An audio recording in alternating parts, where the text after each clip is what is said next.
Paul, a servant of Christ Jesus, called to be an apostle and set apart for the gospel of God. The gospel he promised beforehand through his prophets in the holy scriptures regarding his son, who was a descendant of David according to the flesh, and who through the spirit of holiness was declared with power to be the Son of God by his resurrection from the dead, Jesus Christ our Lord. Through him and on behalf of his name we receive grace and apostleship to call all those among the Gentiles to the obedience that comes from faith. And you also are among those who are called to belong to Jesus Christ. To all in Rome who are loved by God and called to be saints, grace and peace to you from God our Father and the Lord Jesus Christ. First, I thank my God through Jesus Christ for all of you, because your faith is being proclaimed all over the world. God, whom I serve with my spirit and preaching the gospel of his son, is my witness how constantly I remember you in my prayers at all times, asking that now at last by God's will I may succeed in coming to you. For I long to see you so that I may impart to you some spiritual gift to strengthen you, that is, that you and I may be mutually encouraged by each other's faith. I do not want you to be unaware, brothers, how often I plan to come to you, but have been prevented from visiting until now, in order that I might have a harvest among you, just as I have had among the other Gentiles. I am obligated both to Greeks and non-Greeks, both to the wise and the foolish. That is why I am so eager to preach the gospel also to you who are in Rome. I am not ashamed of the gospel, because it is the power of God for salvation to everyone who believes. First to the Jew, then to the Greek, for the gospel reveals the righteousness of God that comes by faith from start to finish. Just as it is written, the righteous will live by faith.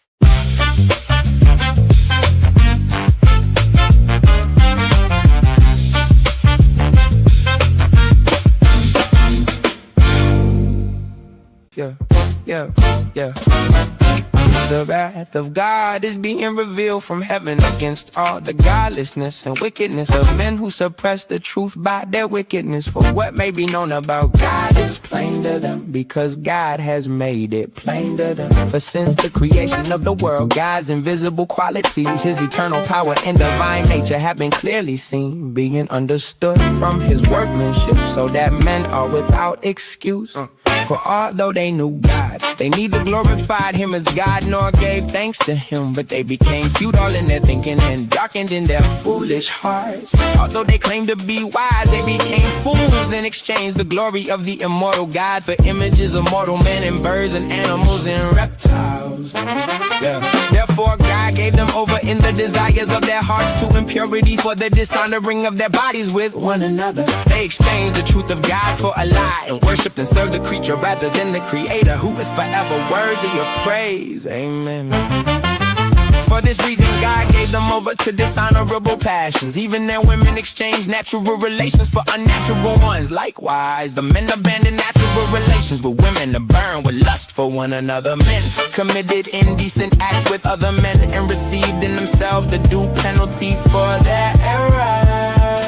Furthermore, since they did not see fit to acknowledge God, he gave them up to a depraved mind to do what ought not to be done. They have become filled with every kind of wickedness, evil, greed, and depravity. They are full of envy, murder, strife, deceit, and malice. They are gossip, slanderers, God haters, insolent, arrogant, and boastful.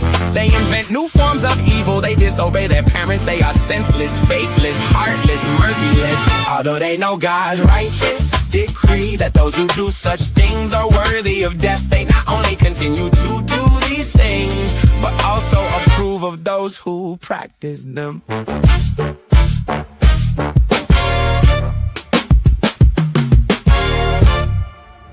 You, therefore, have no excuse, you who pass judgment on another.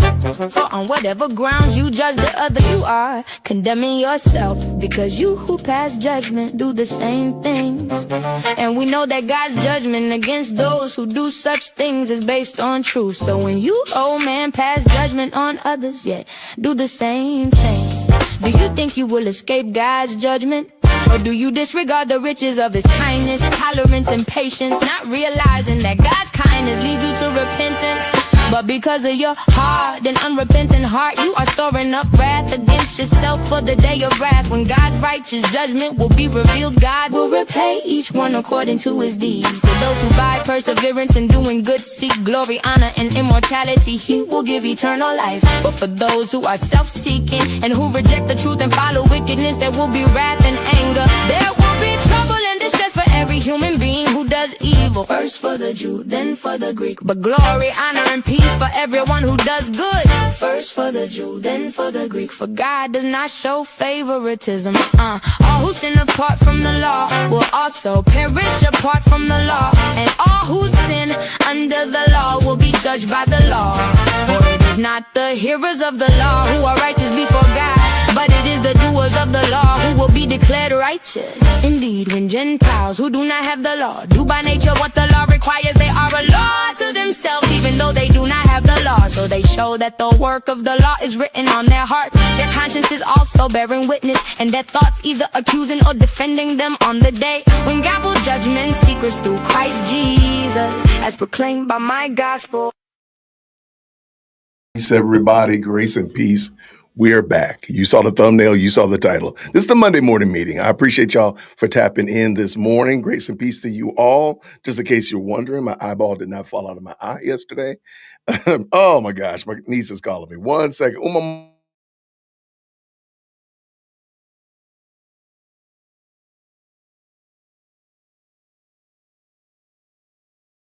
Back up in the building. Yeah, my eye is okay now. Praise God.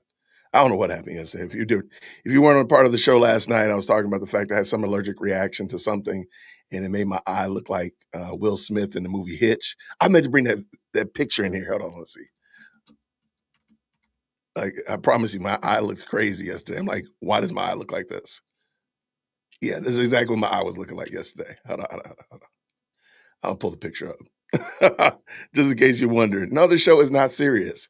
If anybody's asking that question, we don't know. This is what my eye looked like yesterday. Grace and peace. I was like, yo, what in the world is wrong with my face?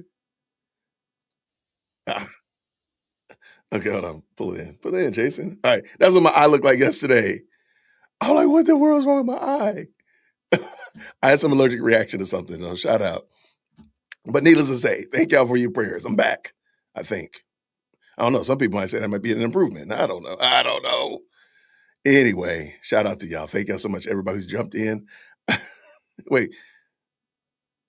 Oh, y'all on YouTube. What are we talking about today? Y'all are in this chat already just yucking it up. Shout out to everybody who's already jumped up in here. Hey to you. Good to see you. Chrissy's up in the building. Good morning. Happy Monday. Happy Monday to y'all. What's up, Mikey? How are you? Or Mickey, rather. Please forgive me. Chrissy's number 2. Good to see you. If you already hit the like button, go and jump up in the best live chat and tell me what number you are. Absolutely. What's going on, Rosie? Good morning, everybody. Good morning to you. I think I was number 1 or 2. It's all good. Shout out to you, Anna. How are you? Good to see you. Grace and peace to Amethyst, one of the mods up in the building. Thank you so much to the moderators. I want to say that right now. Thank you to the moderators. You all really are a blessing that you don't fully understand. And shout out to the chat. Y'all, we got the best moderators on the planet. Now, this is the best live chat on the planet. It's the most electrifying comment section, but I got to come up with the most spectacular mods, the most marvelous mods in the multiverse, I guess, because the mods are amazing. Shout out to the mods. If you see the little wrench or a little shield next to somebody's name, they're a moderator on this channel, and they definitely keep this channel moving in the right direction. So thank you to the mods. Shout out to y'all. What's going on? Mike, good morning. Merry morning. Merry Monday morning, y'all. I like that. What y'all think about the most marvelous mods of the multiverse? What y'all think about that? I just kind of came up with that, by the way. What's going on, Pink? How are you? Greetings to you. All right, we got a good one this morning. I got a fun one this morning for y'all. There's some conversations that we've been having out here in these YouTube streets that I think would be very fun to have. Last night's live stream, I did something I've never done before. And a lot of you might not know this. I used to be a classroom teacher, right? Taught for 15 years. And so we went through some TikToks looking at new teachers and teachers setting up their classrooms for the beginning of the school year. Lots of them were like in the lower grades because I taught second grade. I got big big heart for the lower grades. But I think I got one or two. I think we saw like one or two high schoolers, but most of them have been lower grades. If y'all like that, let me know, because I found some more. Y'all got me going down this TikTok rabbit hole, and I found some more, and there's some pretty good ones. So let me know if y'all like that. Maybe we'll do that this week. I'm going to take President Firstborn to college tomorrow, Wednesday, but we'll make it work this week. If y'all like it, let me know. That's what we did last night on the show. And it was a lot of fun. And we also had a special production from Body Cam Bureau Media, who produced a video specially for our channel last night, some body cam last night. It was super fun. Check it out. And of course, if the mods could drop Body Cam's link in the chat, Body Cam Bureau's link in the chat, we'd love to support them as well. But so yeah, let me know what y'all thought about the classroom, from a classroom teacher, reviewing other teachers setting up their classrooms. And I know this for a fact. Somebody said, well, we need to see what their classrooms look like after day one. Look, by day one, they'd be frazzled and azzled. So they just accept what you get and don't pitch a fit. So yeah, let me know what y'all thought about that one. That was a lot of fun. And I'm looking forward to doing that. I also want to say, by the way, thank you to everybody who's been picking up merch in the merch store. The That's Crazy shirt, the Jay Wood podcast, all those other things, the Let's Go, the Obscure podcaster, all that kind of stuff like that. I just looked today and I'm almost sold 100 pieces in the store. So I appreciate that. Thank you so much, whether it be hats, t-shirts, the honk if you're going to honk if you're suing Candace Owens, sticker, whatever, bumper sticker, whatever. Thank you so much. Let me pull that in as well. I appreciate y'all jumping in there and supporting the channel through that means. Thank you so much. I'm letting you know that we'll be celebrating 5 years on YouTube next month. And so we have a lot of fun stuff planned. There will be some new shirts dropping as well. So new content, new merch will be popping up in there. Shout out to Edie Lowe. Shout out to her. We got a couple of models in here. Oh, by the way, if you do pick up something, send me a picture and I'll add you to, where is she? There she is, Mackenzie. All right, we'll drop you in as a model. We'll make you a model. We won't add the catwalk sounds, but shout out to you nonetheless. So thank y'all so much. We've almost hit 100 pieces in. There's Monique Dusson. We almost hit 100 pieces in the store. Thank y'all so much for grabbing something out of the merch store. All right, let's get at this thing, Jason. Let's go. We've been talking a long time. All right, have y'all heard about this professor at Cambridge University who basically finagled his way in? He's been lying about everything that he's done. Have y'all heard about this story? This story is crazy work. So let's pull this in. Let's talk about it. Pull this in. Grace and peace, everybody. Let me put me over here.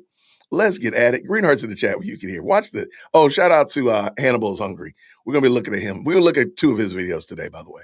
All right, let's go. Well, we start with this most amazing story, front page of the Mail and other papers. Plagiarism professor resigns as Cambridge investigate. Cambridge University professor at the center of a growing plagiarism controversy had... Wait, I don't like his name. Change your name, Mr. Jason Arday. So in 2023, he's the youngest Black professor at the University of Cambridge, professor of sociology and education, and a fellow of the Jesus College. Oh my. Okay, we got has resigned from all his academic posts. Jason Arday, professor of sociology, who became Cambridge's youngest Black professor in 2023, resigned last night under immense pressure because it suggested that he's basically made up his whole life story. I mean, there's no easy way of saying this, including plagiarizing his work. It's not small lies, it's massive lies on every piece of his origin story and biography, his books, his publications, his interviews, his scholarly work, across the gamut. Cambridge's youngest ever Black professor just quit, walked away from the top job in his whole field. Why? Because the receipts came out, and once you see them, you cannot unsee them. Let's get into it. So who is Jason Arday? Okay, I'm going to make a statement here. I'm going to get in trouble for this. So y'all just put trouble in the chat. Just put trouble in the chat. If you have a male professor that uses, is that eyeliner? Is that eyeliner he's doing around his eyes? Let's just go ahead and say that that's a red flag that you cannot let slide. Sir, what are you doing? What are you doing? I know that there's people talk about men wearing makeup. No, we're not going to normalize that. We're not going to normalize that. Why do you have this? Is it eyeliner? Is that what that is? Biblical worldview? You know I'm terrible at this. Is that eyeliner that's around his eyes? I probably need it around my eye. Is that what that is? Sir, that doesn't need to be, that does not need to be normalized. No, that Cambridge, y'all should have saw that and y'all should have already started asking questions. There we go. Yeah, sir, you put eyeliner around your little eyes. Nope. We got problems, sir. We got problems. We got questions. And y'all should ask better questions. Let's go. A few years, he was one of the most famous academics in Britain. My name is Jason Ade. I'm Professor of Sociology of Education at the University of Cambridge, and I'm very fortunate to be the author of Great and Unfortunate Things. 12 years after learning to read and write, I gained a PhD, and then I ended up becoming one of the youngest professorial chairs in Cambridge's history. And his story was incredible. In 2023, at 37 years old, he became the youngest black professor in the history of Cambridge University. Now, that's a really huge deal. Cambridge is one of the most respected schools on earth. But it wasn't just a title. It was his incredible backstory. Ade said that he was autistic. He said he didn't speak a word. Okay, hold on. Okay. Because I'm getting two things here. I'm getting two problems here. If he earned all those accolades to get him to Cambridge, that's different. Did he lie about was he like Dr. Cheyenne Bryant, who just like made up all of her background, like literally everything? Now, of course, his plagiarism of the book and all that kind of stuff since coming to Cambridge is different, in my opinion. So I want to hear how this all works out. Right. How did they vet that's what I'm saying. Like, how did they vet these out? Did he like have, he sent Jason Bourne in there to, finagle in the computer system and give him some credentials that he didn't earn? Oh no. Can you please email it to me? Do you have it, Deb? Oh, you're going to make me go off the rails today. Okay, let me look for a while we're doing this. Okay. Until he was 11 years old. He said he couldn't read or write until he was 18 years old. And somehow he went from that all the way to the top job at Cambridge. The media loved it. Good Morning America, People Magazine, papers all over the world. He was the feel-good story of the year and true inspiration. But then people started to go and check out the details, and that's when it all fell apart. Anybody can go look. There are pages and pages of verbatim copied text. Cambridge flat out denied the plagiarism charge, even though we can see with our own eyes the text side by side, very extensive examples. He even uses the same copy editing mistakes as the dissertation he was stealing from. A New Times analysis of the academic's work found that his research contains impossible evidence and is littered with inconsistencies. So stop and let that sink in. Not a sentence here or there, pages and pages of verbatim copy text. Verbatim means word for word copy. And here's a detail that kills any coincidence defense that he may have. He copied the same editing mistakes as the paper he took it from. Think about that. When you write your own work, you make your own mistakes. You don't magically make the same typos as a stranger. The only way you inherit someone else's mistakes if you copy their homework and didn't even proofread it. There was an error right in the title of his dissertation because he lifted the language from some other person's work and didn't catch it. The title, the one line everyone gets to read first. This is not sloppy citation. That's not, he forgot a footnote. And the crazy part of the work that he copied, it was 188 sentences, exact sentences. The chances of two complete strangers writing 188 sentences in the same way is nearly impossible. And speaking about numbers that just don't add up, like especially with how things are so expensive nowadays, let me put you on something that actually protects your wallet. Gas, groceries, eating out, even on the tightest budget, there's no escaping them. If you've been on this channel since the early days, you know that this channel started with gig economy videos, DoorDash, Uber Eats, doing deliveries, driving all over the city for years. I've been a fan of Upside. I used it back then when I was doing gig work. After a while, it became a habit. I checked it before I even pulled in the gas station. Here's how it works. Open the app, claim an offer, pay with your card like normal, and get paid. That's it. And it's cash back, not points that you'll never use, not credits that expire. It goes straight to your bank account. And with gas prices going crazy these last few months, now is the time. There's over 100,000 spots that take it. Upside has given $1 billion back to its users. It even stacks with your credit card and loyalty rewards. That's cash back on top of your cash back. If you drive a lot of miles, you need this app. Download the free Upside app and use the promo code Hannibal to get an extra 25 cents back for every gallon on your first tank of gas. That's an extra 25 cents back for every gallon on your first tank of gas. Scan the code right here to find out how much you can earn. They had too few black people in senior roles in their university. They were very keen to get black people in, and therefore getting this guy in as a black person was the priority, irrespective of what they could have analysed in the quality of his work. Nothing. I mean, if anyone had read any of his articles, they'd have realised immediately that this was not. So this is a problem. And here, let me big screen this, because this is a problem that came out of the summer of love 2020, when everybody was, bending over backwards and twisting themselves into pretzels to prove that they were not racist or biased, bigots, whatever. And they said, well, at any cost, we need to look at the externals of a person, and we got to get them in this office. We got to fill this office with more diverse people. We got to fill these positions with a plethora of different types of folk, because we only have monocolors here, and we got to mix it up.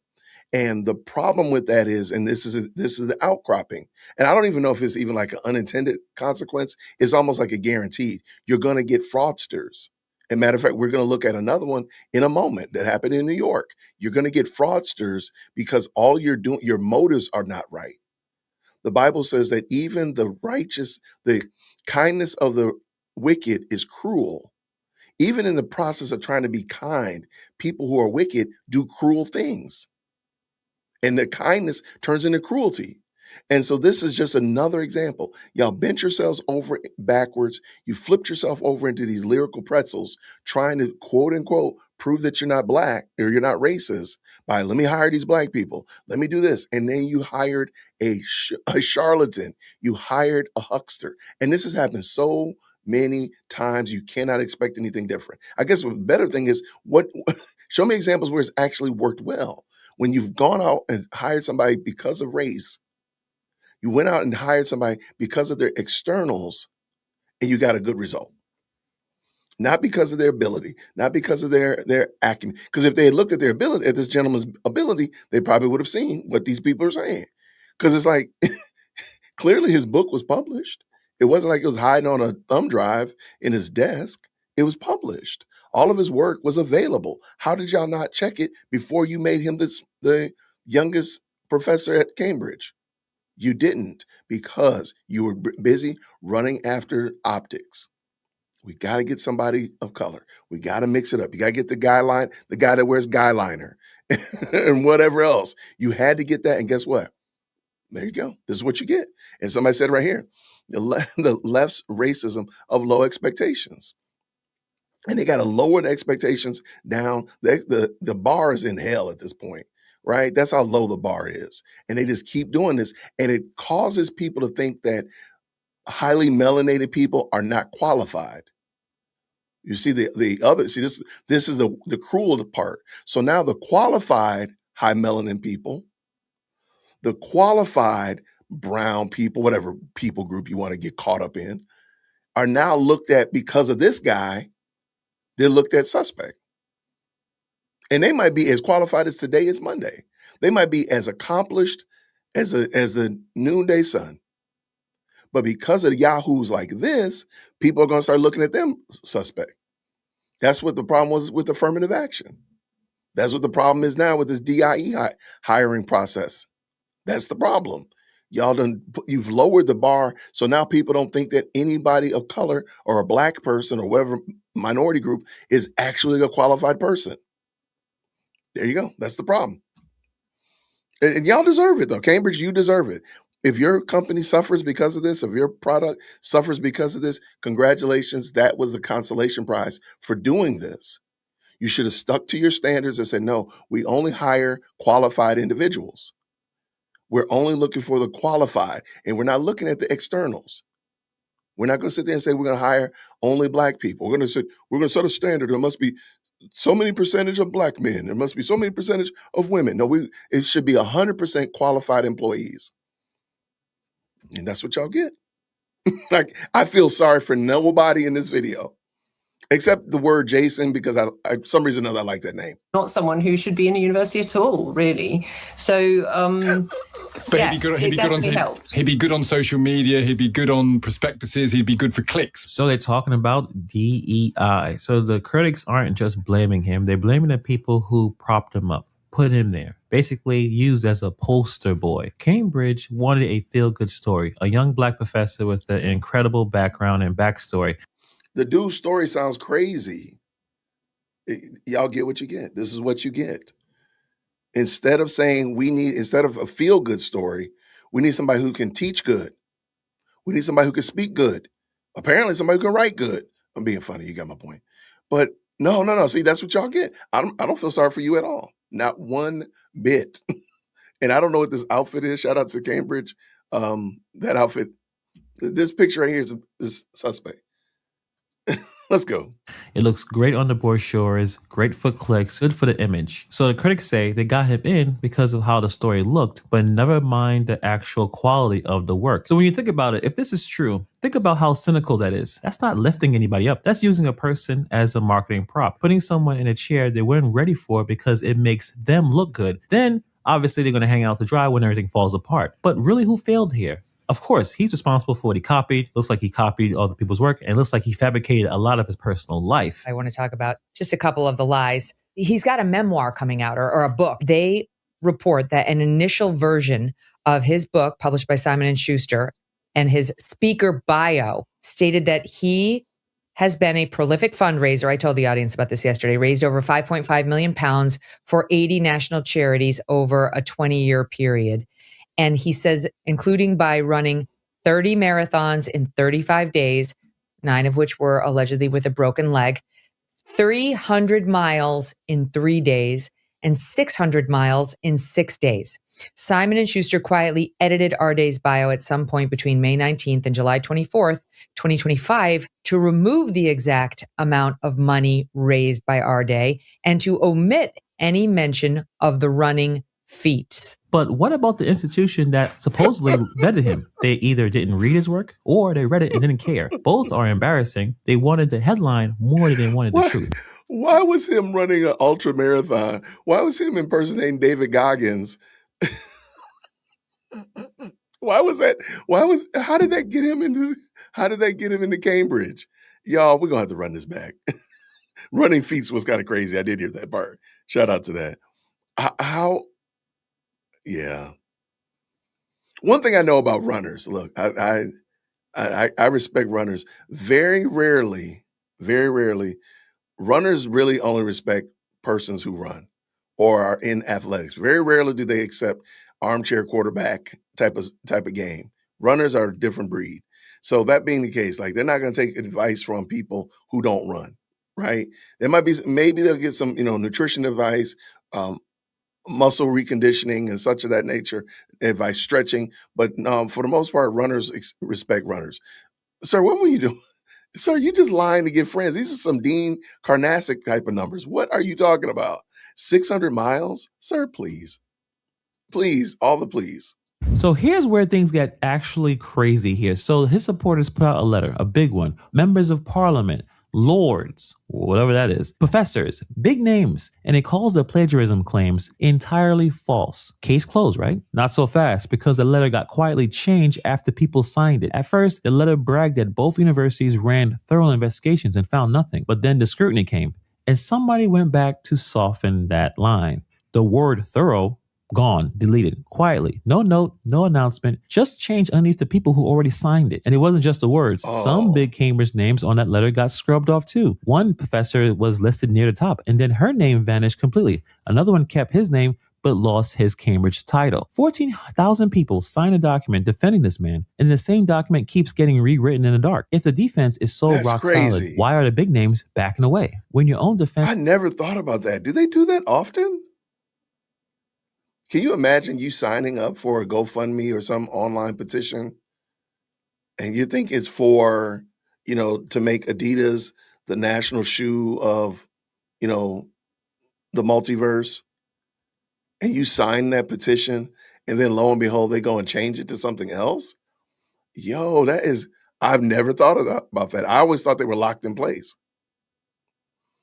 I just learned something today. I did not know that. I was truly under the impression that once you make a GoFundMe, it never changes. I did not know that. Okay. This letter starts changing a story, that tells you something. Innocent things don't need constant cleanup.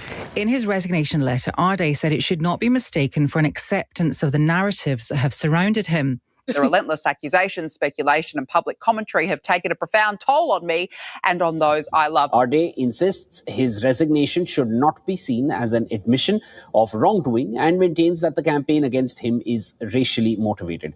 And here he quits. Now, the interesting thing is that there's some people that believe that he wrote that resignation letter with ChatGPT. Yeah, so Arde published a 600-word resignation letter yesterday, which was published on the website of the Good Law Project. We ran that letter through 4 market-leading AI detection tools. 3 of them came back saying that they believed that the letter was either entirely or almost entirely generated by AI. Now, don't take the wheel, Jesus. Please take the wheel. How are you going to get in trouble for plagiarism, false narratives, and all that stuff? And then you see, this is why AI, this is probably why you wasted 4 gallons of water and you could not just write a resignation letter. Like, you really needed AI to write a resignation letter? Man, come on. Whoo. Man, this is some crazy work. This is some crazy work. Y'all are tripping. Okay, finish up, Jason. Let's get done. Should be said that these tools aren't totally foolproof, but they typically tend to look at the sort of markers and signatures that AI-produced text tends to leave, stuff like syntactic uniformity, certain words that AI tends to favor all the time. And on the basis of 3 of those market-leading AI detection tools that we ran them through, they thought that it was 90+%. But let's pretend he actually wrote it. He wants you to know that quitting doesn't mean he's guilty. Don't mistake this for accepting the narrative, he says. But here's the problem. Cambridge, his own university, just opened a brand new investigation, not the old one, a fresh one, into his qualifications and whether evidence was fabricated. And within hours of that news, he was gone, resigned immediately. So think about the timing. He didn't quit when the first accusations dropped. He didn't quit through weeks of headlines. He quit the moment a real independent investigation came knocking. And that's the one that he couldn't control. People who can prove they're innocent usually stay to prove it. You fight, you clear your name. You don't walk away from the biggest job of your life and call it healing. He read the room, he saw what was coming, and he got out first. So like I said before, a man doesn't give up the biggest job of his life over a misunderstanding. He gives it up when he knows what's coming. You can still say it's allegations. Cambridge never finished its review. One university did clear him earlier, but come on, I don't agree with that at all. Listen, 188 sentences, most likely he lifted a lot of work from this lady. We can do the math. We can look at 188 matching sentences and one of the 100 billion odds and think for ourselves. Again, this is not a gray area. This is not a oops mistake. This is a wall that you probably see from space. So he can talk about race, but the real story isn't just one man. It's every big institution that saw the warning signs, the shaky claims, the copied lines, and looked away because the feel-good headline was just too good to check. They wanted a story more than they actually wanted the truth. And that's the real scandal. And that's the part that no one wants to say out loud. But let me know what you guys think about this story in the comments below. Do you believe that he did not plagiarize? Let me know. Thank you for taking time to watch the video. And I'll see you guys in the next video. Well, we start with shout out to Hannibal is Hungry. Now, I saw somebody brought up and asked, y'all do me a favor, put Hannibal in the chat. Somebody asked me about the where did I see that? Just saw it, just scrolled by, asked me what I want to comment about the whole what's going on in the WNBA. There it is right there. Shout out to Jim. He said, how about the situation with Sophie Cunningham and Carrington? You know what? I want to talk about the WNBA. I'm not gonna lie, because I think that story is absolutely fascinating. We might talk about that, but I'm gonna talk about it from a different angle, and I might reach over here and ask Hannibal to give me 2 cents. Hannibal had a very interesting take on what's going on in the WNBA. And matter of fact, if y'all make sure we get those likes up, get my likes all where they need to be, we might do that. This is special, so I did not even have this unplanned. So I'm trying to add it to the. Yep, got it ready. Okay. We might come back and talk about that one. So y'all make sure you get the lights up. Moderators, let me know if we got them lights where they need to be. So I'm gonna probably I want to talk about this doggone DIE hire up there in New York. It didn't fall out of my eye. It didn't fall out of my socket. It looks much better today, Mindy. Thank you so much. I showed him earlier. I said I looked like Hitch yesterday, but I look better today. I look better. I'm still keeping the cap down so y'all can't see it. I don't want to scare nobody. I had an allergic reaction to something yesterday. I had my eyeball looking crazy. Yeah, I would love to have Hannibal come on. Shout out to Hannibal, man. I really respect him as a content creator. Him and Nate. So maybe we can have them come by for the birthday party.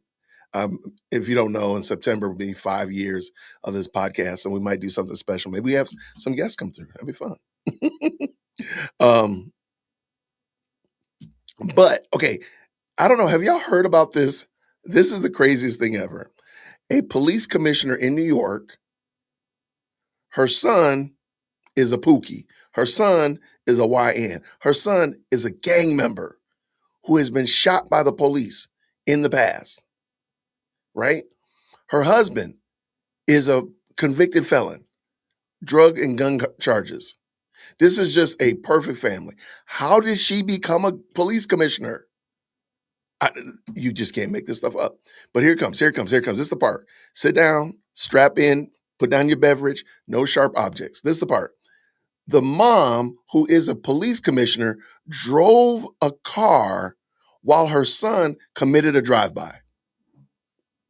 Y'all think I'm lying, don't you? You think I'm lying. Y'all put in the chat, what? What? See, you thought I'm trying to tell you. Really? Yo, this story is absolutely, we might take the rest. Look, I did not plan for the morning meeting to be long. See, why? This story is absolutely insane. You cannot make this up. So we're gonna talk to Nate. Shout out to Nate the lawyer. We might jump over there to Hannibal too, because Hannibal talked about it.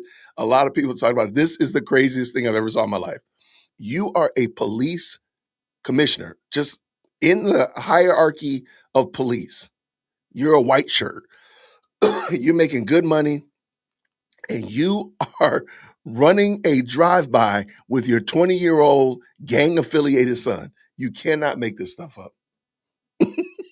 Right. Real life is crazier than fiction. I just want to know this. This is my problem. This is my question. How did the conversation go? Hey, Mom, how was work today? You lock up any criminals? Did you get anybody thrown in jail? Okay. Hey, Mom, I'm thinking about, hold on. We gotta do it. We gotta do it this way.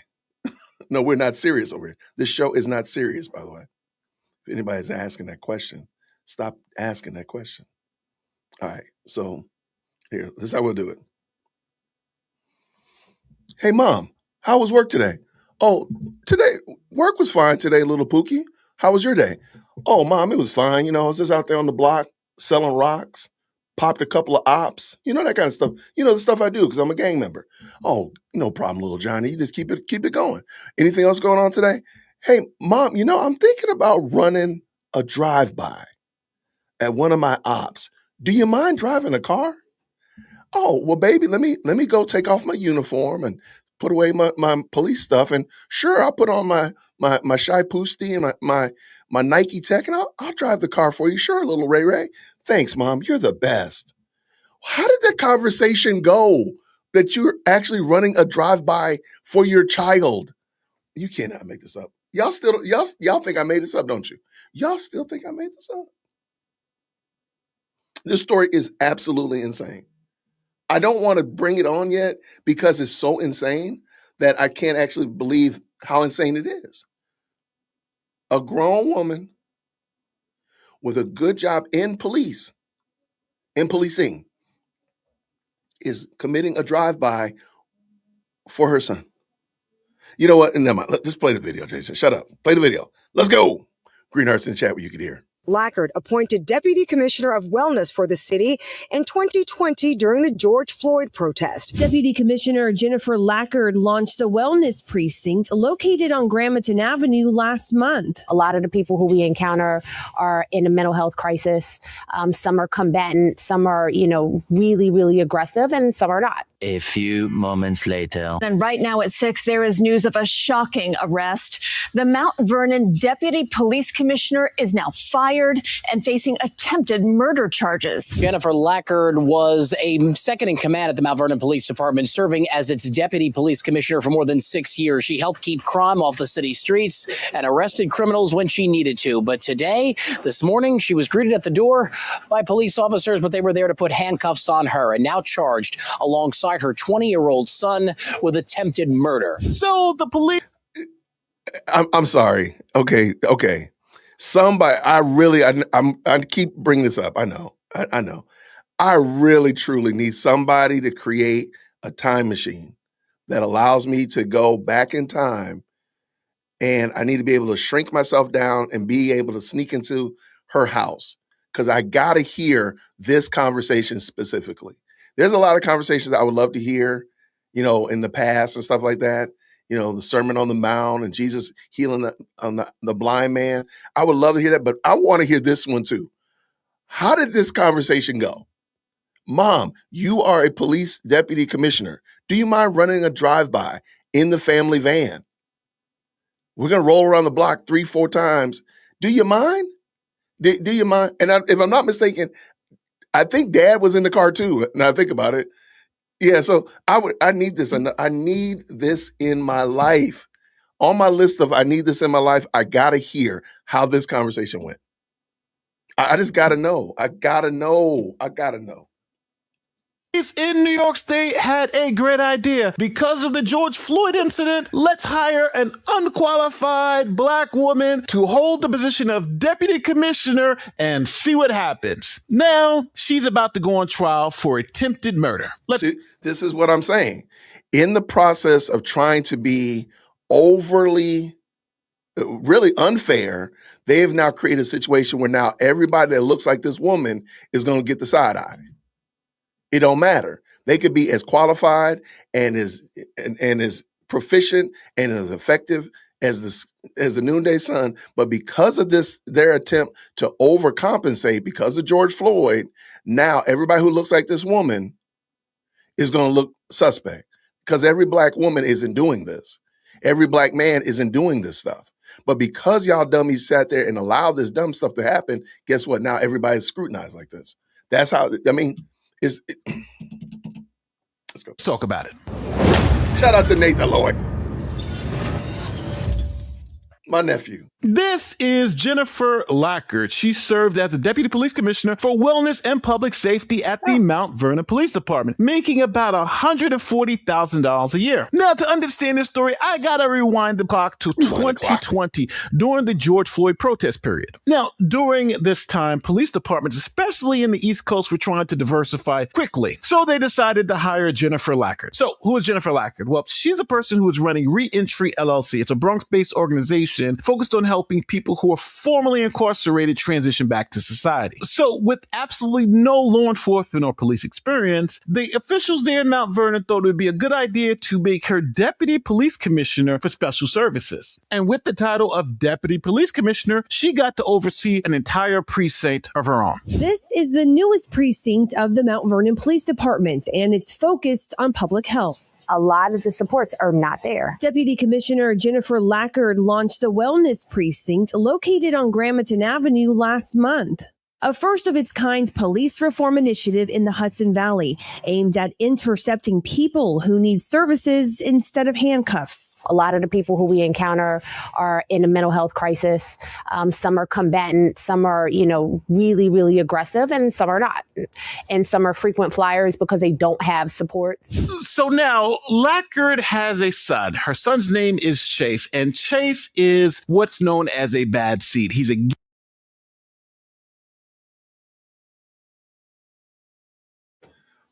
Okay, I'm just going to drop this picture right here. I'm just going to leave it right here. I'm not going to even say anything about it. I ain't going to say anything about it. Nope. I ain't going to say anything. I'm not going to say that Chase has been chased by the police. I'm not going to say that Chase Lackard is lacking morals. I am not going to say that. I'm a better person than that. I am not going to say that Chase lacks morals. I'm not going to say it. I'm not going to say it. But y'all put lack in the chat, please.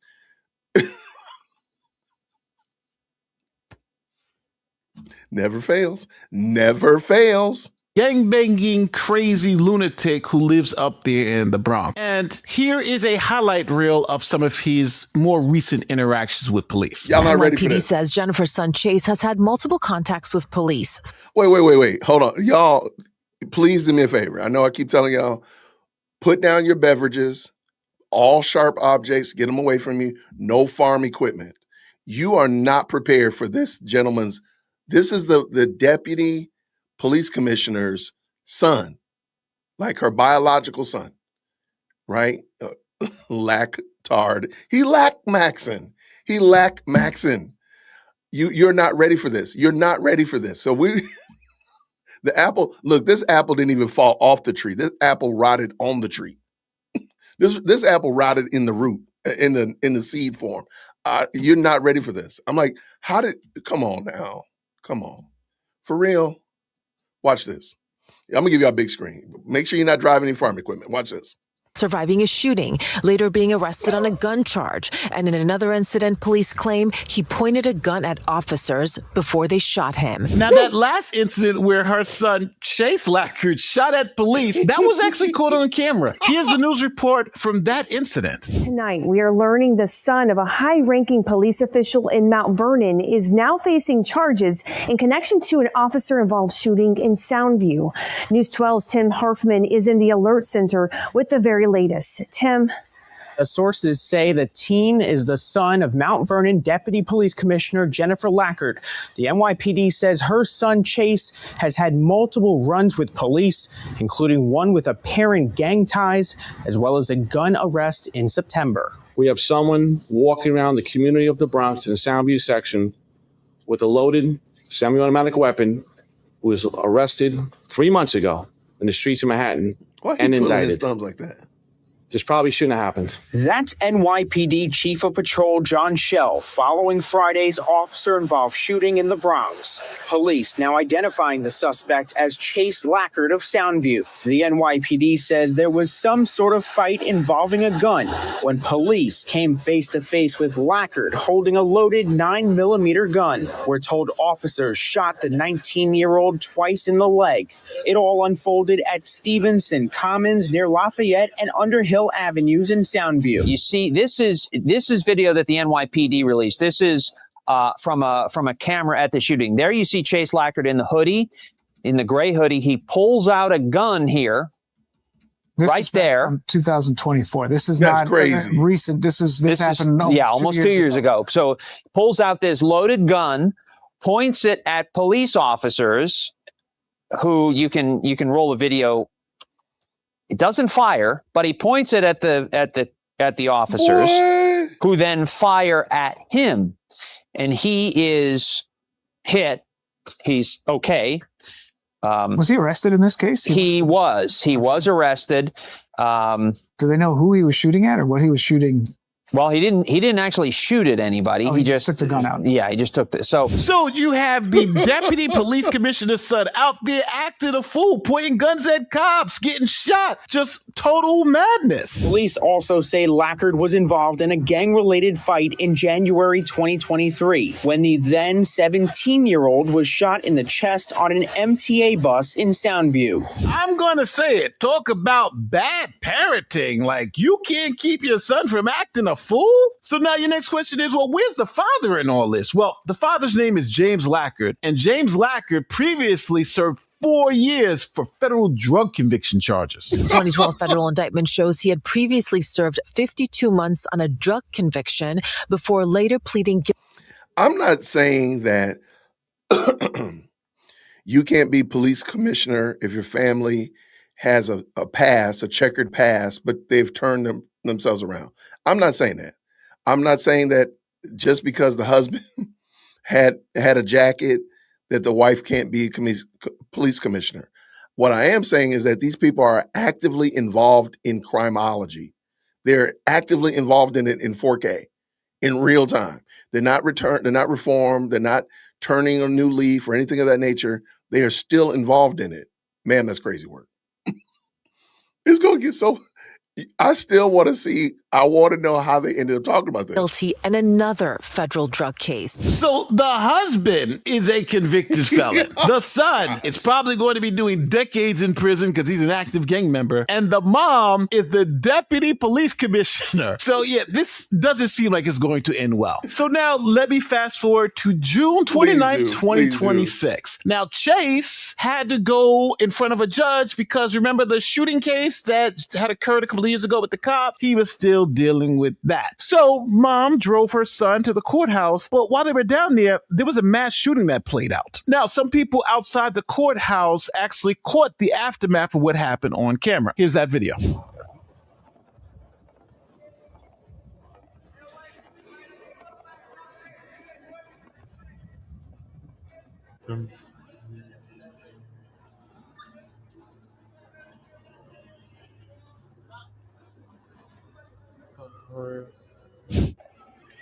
It appears the person who did the shooting got away, and we don't know exactly where that person went, but they're looking for them, and hopefully nobody got injured throughout that whole thing.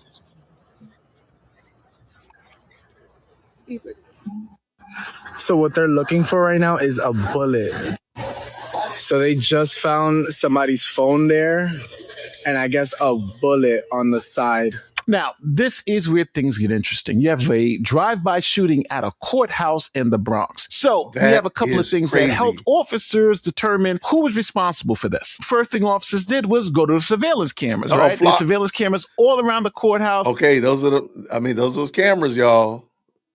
Now, I don't know the difference between surveillance cameras and flock cameras. Are they the same? Are they, cousins or whatever like that? Okay, I don't know. Yeah, I don't know what that social engineering tag was either. I don't know what that was. So we don't have to turn this into a conversation about flock cameras. I got a video coming up later on about that. But I don't know. I'm still conflicted about it, y'all. Seeing everything that's going on, detectives looked at the videotape and they saw that the shots were coming from a tan Chrysler Pacifica. Now, when they were able to rewind the tape, they saw that this car had circled the courthouse about 4 times. Then they saw a black man put on a black mask and then jump into the tan Pacifica. Then the person with the mask on pointed a gun out of the back of the car and then shot toward a group near the courthouse. So next, police have a car. They also have a license plate. They look up who the car belongs to. How you doing a drive-by in a minivan? In a nice looking minivan at that. How you over here soccer mom drive-by in? A wine box gangsters. How in the world is this happening? Yo, oh my gosh. Wait, okay, I'm gonna back it up. Y'all, I know you're gonna hate me. Shout out to the best live channel on the internet. Y'all, come on, laugh with me. That's a nice van, man. I can't. Okay, Jason, let this go.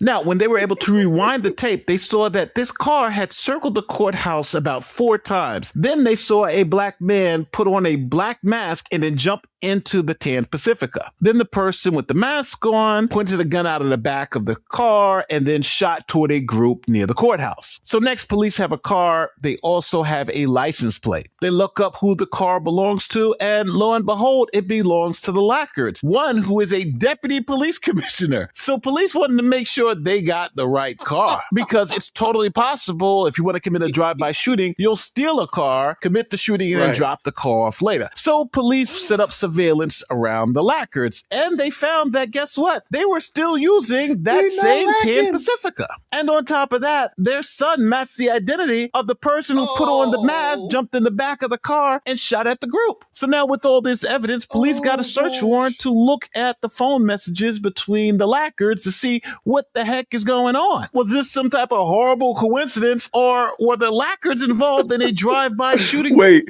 please do not. Please tell me. Okay, y'all, please. Okay. I cannot. This is just not serious. This is so unserious. It's making my eye water, y'all. Oh my gosh. Okay. Please tell me they did not go back and forth like, hey, Mom, I need to do a drive-by. Oh, little Johnny, I'm on my way. I'll make some cookies for you. Like, please tell me they did not have this in text message. Please. I'm not, because I'm telling you right now, if it's in text message, I'm going to act a fool. I'm going to pass out. It's a family function. Bro, I'm telling you, this is got to be. Wait, here's a terrible vehicle. Wait, what's wrong? I think the Pacifica looks nice. I'm sorry, because, and maybe I should be more clear. I said I think it's nice because we've been looking for another van for my mom, right? And so I was looking at some vans that have been retrofitted for mobility, and I think they're nicely made. I mean, I guess that's what I was saying. Like, I'm not like out here campaigning for them. Oh my gosh. He's stupid, Max. No, the mom is. I'm sorry. The mom is. The mom is the only one that did not have a record. And she gave it all up. Okay. She's going to do the cookout. She's going to the potluck. Y'all bring this back in, Jason. Let's go. By the courthouse. So here's the text. They got the text so messages, Chase Lackard allegedly, according to the indictment, texted his mother, "Be directly in front when I leave." She responds, when? He writes back, "You can't just sit directly outside. It has to be timed right." So essentially here you have the son saying, I'm about to do a shooting.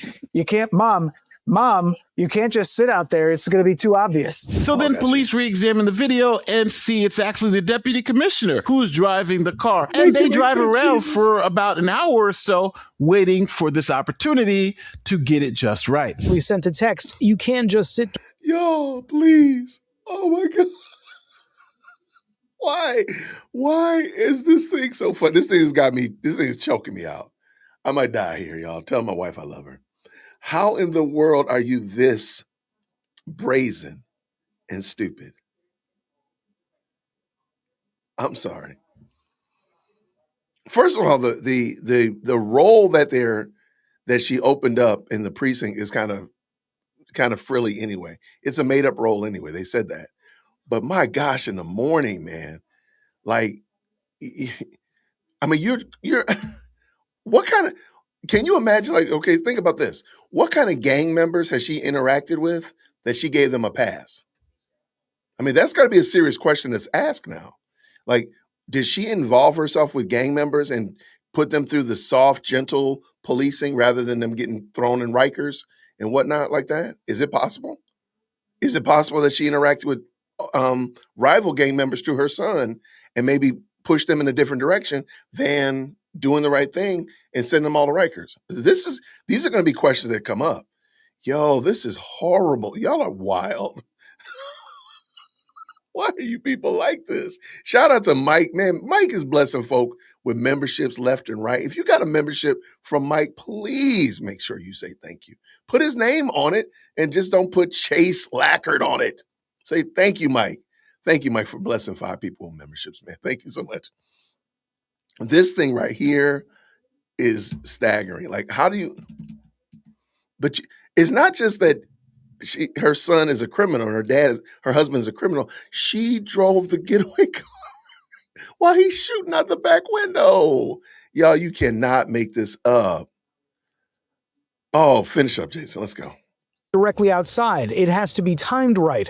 Prosecutors say the three then drove around for nearly an hour before Chase Lackert allegedly fired several shots. So police have everything they need. It's all on video. They went around the block a whole bunch of times. They committed the shooting. They have the shooter getting into the car, putting on the mask. They have the mom in the front seat of the car driving it. They have the text messages. So it doesn't look good for the deputy commissioner with absolutely no police experience who was given one of the top law enforcement jobs in Mount Vernon.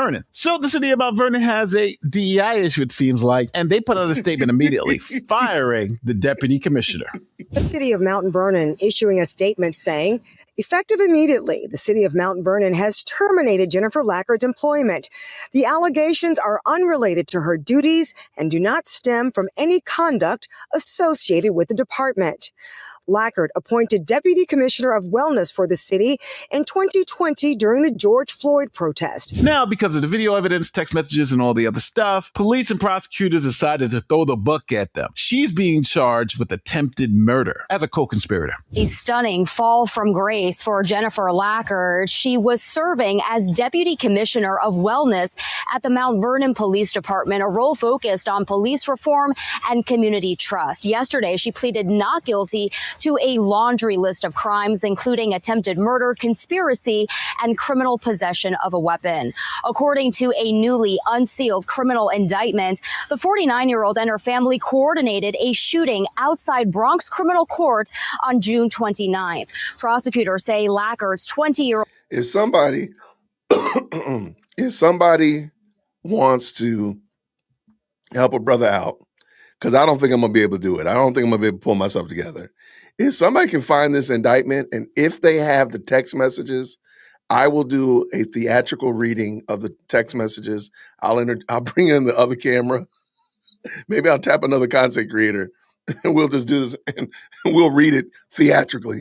But I got to know, do they have the text messages of them planning it? Oh my gosh. If they have the text messages of them planning it, and I'm like, hey, Mom, I want to roll up on these fools, Mom. You got any time you can do that? Sure, little Johnny. Let me clean up the minivan. You can pop them from the minivan. That is going to be the best. Please let that happen. Oh my gosh. Get done with this thing, man. This is crazy. I did not think it was this crazy. Son Chase texted his mom to be waiting outside court when he came out. Investigators allege she then wrote back, warning him, quote, "You can't just sit directly outside. It has to be timed right." Authorities say Lackert, her husband, and her son then circled the block with a loaded gun for 45 minutes before pulling up behind the courthouse. That's when prosecutors say Chase fired multiple shots into a crowd before the family fled. Fortunately, no one was hit. Her bail was set at $75,000 cash, and she is due back in court in September. So, as you just heard, Mom was let go with $75,000, the getaway driver. But what about the son? Well, the son got no bail. He's got to stay his behind in jail because he's just a problem. This afternoon, 20-year-old Chase Lackert had his own arraignment. He walked into the courtroom flanked by officers, not saying anything other than to mouth the words "not guilty" when asked to enter a plea. He's been ordered held without bail. Both shots are fired in the direction of a group of individuals.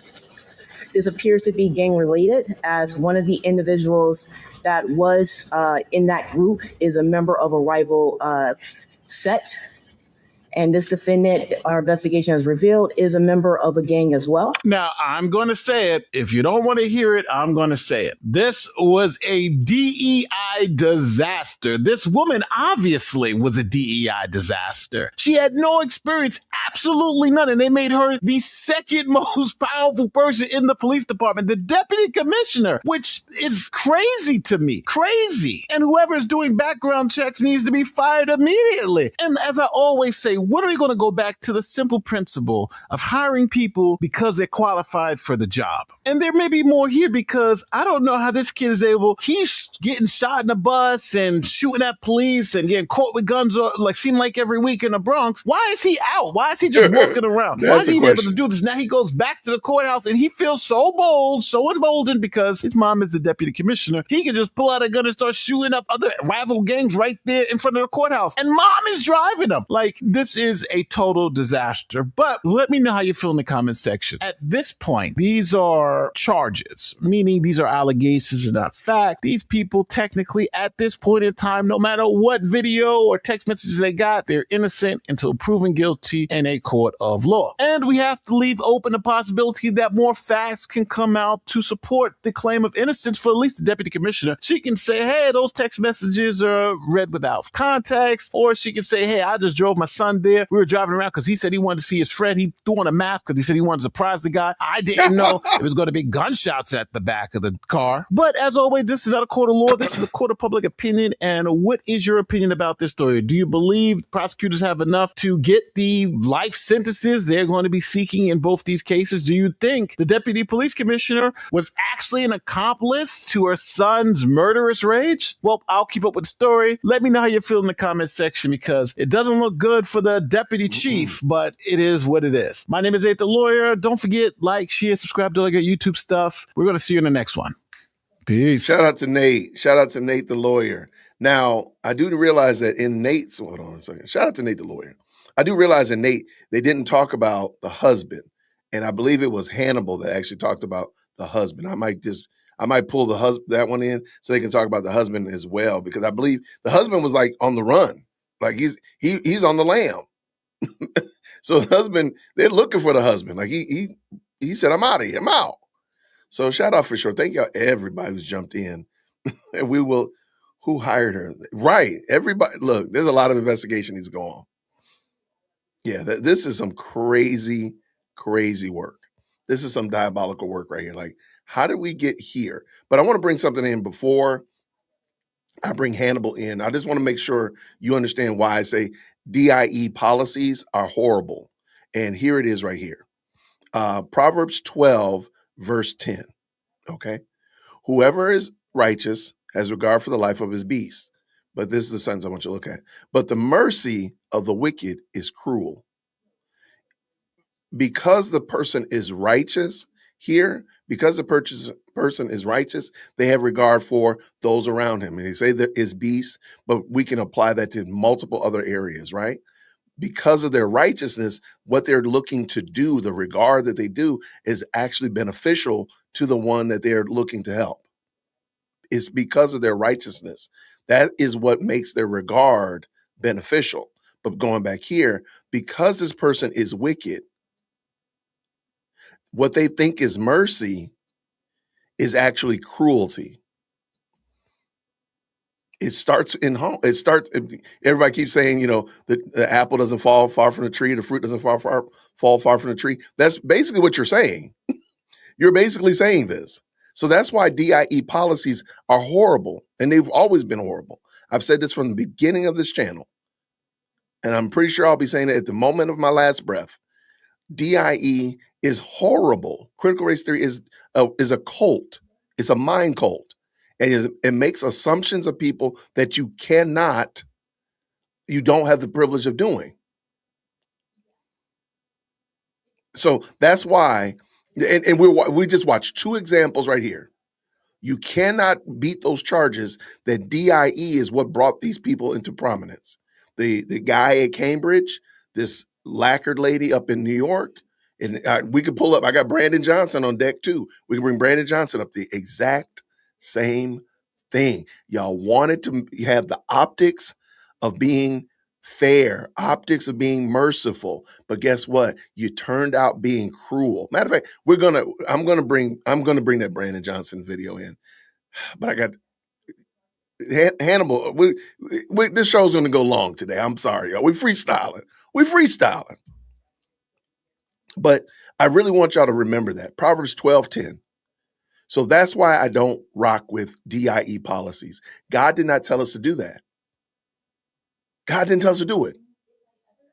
because you're making assumptions about people based upon the externals, and we're actually admonished not to do that. That's called partiality. And just because you put a different name on it, just because you put a skin suit of righteousness on it, it doesn't change that it's sinful. My name is Jason, jwitt at jwitt.com. Still saying what? What's going on? What? Somebody saying something? What y'all talking about? Hold on. Somebody over here talking. Somebody talking trash? What you talking about? Real quick. What's going on? All right. I'm gonna pull in. Let me know what was said, drummer. Do I need to set somebody straight? I need to set them straight? What we doing? All right. Let me pull. I know it. I know y'all like Jason. You can't do this, but I got to. I got to bring Hannibal up in here. So let's bring Hannibal back up in here. He talked about it as well. He did 2 videos on it this afternoon. But we're gonna. Oh, y'all know I do that on purpose, right? You do know I'm doing that on purpose because your business, your company, your entity, your organization will DIE if you embrace DEI. So I'm just going ahead and cut it out and just say it's DIE policies. I know what I'm doing. No, your policies will DIE. Absolutely. I know what I'm doing. But I'm here to pick a fight, though. My name is Jason, jwitt at jwitt.com. No, show me an entity that has thrived with DIE policies. I'll wait. You overlooked qualified individuals. You overlooked people that could do your job with excellence of execution because of the externals of another person, and you brought them in. Show me one that's thriving. I'll wait. It doesn't exist because DEI policies are meant to destroy an organization. That's just it. They're meant to destroy it because guess what? If a person is qualified, if the person has the authority and the ability and the expertise to do the job, you're going to hire them. There is not one company. I mean, pick the biggest company to the smallest little mom and pop. There is not one company, one owner, one president, one CEO that wakes up and say, boy, I want to hire the least qualified person on the block. As long as they're white, I cannot wait to hire the least qualified person to make my company not be productive. I can't wait to hire the least competent person, but they got to be white so that my company will not thrive and won't get cross this threshold, get our next funding or sell this next widget. There is not one company that does that. Every company was trying to make money. That's just it. And these dummies allowed 2020 to cause them to take the eye off the ball of being profitable and put it on externals. So now we're basically sinning, according to James, because James tells us not to do that.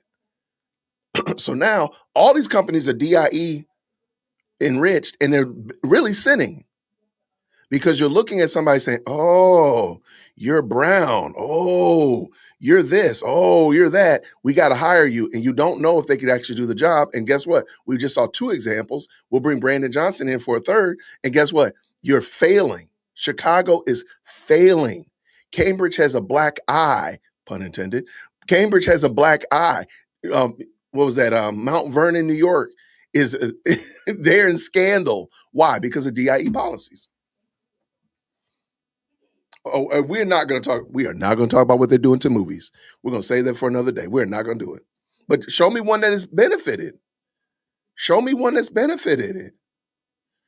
Matter of fact, y'all were talking about the WNBA. The WNBA is a victim of this as well.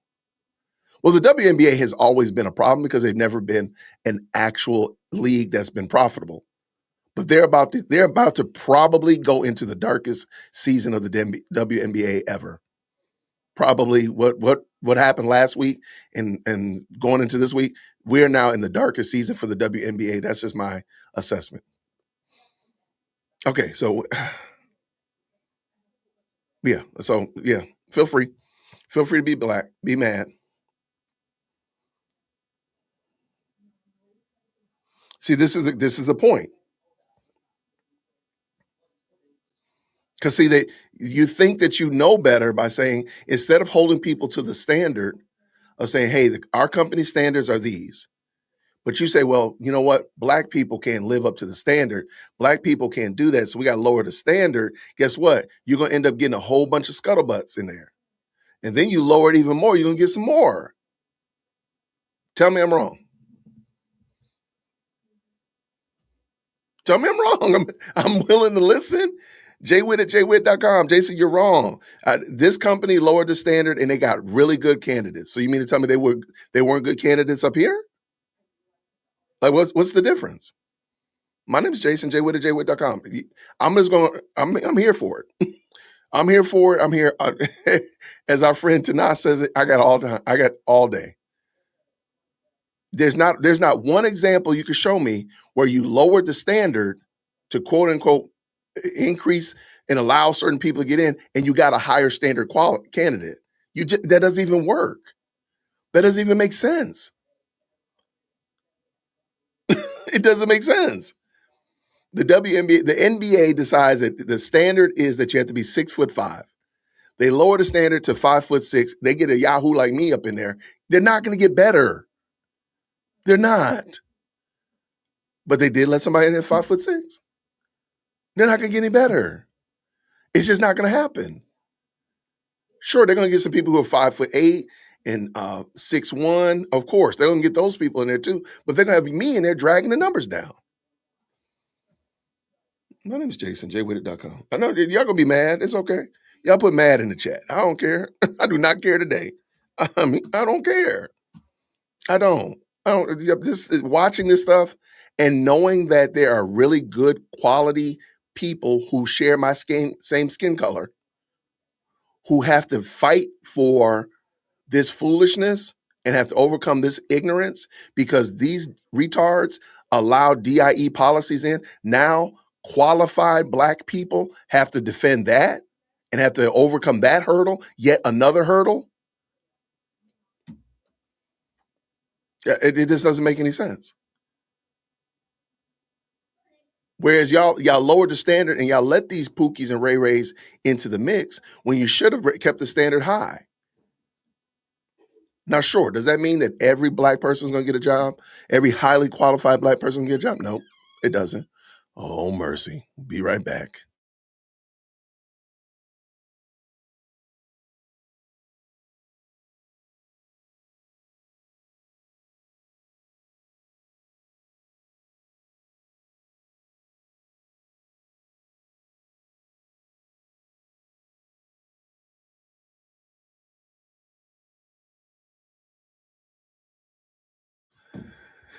Oh gosh.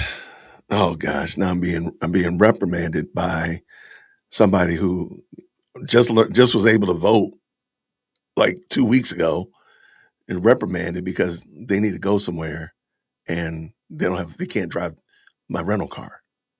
I said, these people are crazy. Anyway, guess what? I told her to go sit down and be quiet. Go clean her room. There you go. Go clean your room. Let's go. All right. We're back though. But for real though, like tell me a company, organization that has lowered the standard to quote unquote let minorities in. Isn't that a slap in the face to minorities? If they say the standard is here, but we're lowering the standard so we can hire you. Isn't that a slap in the face? How does that make you feel empowered? How does that make you feel better? And say, oh wow, I'm working at this company. I'm working at ABC company and they lowered the standards to let me in. How does that work? Okay. Just saying. My name is Jason, JWitt at jwitt.com. Be mad. Scratch your butt, get glad. All right. Shout out to Hannibal, talked about the deputy commissioner as well. So let's do this one. Let's go. Criminal courthouse this afternoon. 20-year-old Chase Lackard had his own arraignment. Prosecutors say it shows his mother and father driving him around this courthouse, circling no fewer than 4 times before he opened fire from the back seat of their car. Meanwhile, her husband, James Lackard, is, according to law enforcement, on the run and possibly out of state. A manhunt is underway to bring him into custody. So yesterday we told you about the Mount Vernon deputy police commissioner, well, ex-commissioner, got arrested for driving her son away from a shooting. Well, things got worse. There's more information out there because there's now a manhunt for her husband. He has basically just bounced. And there's more information about how those parents circled the courthouse 4 times. And now she's sitting in Rikers right now. It's crazy.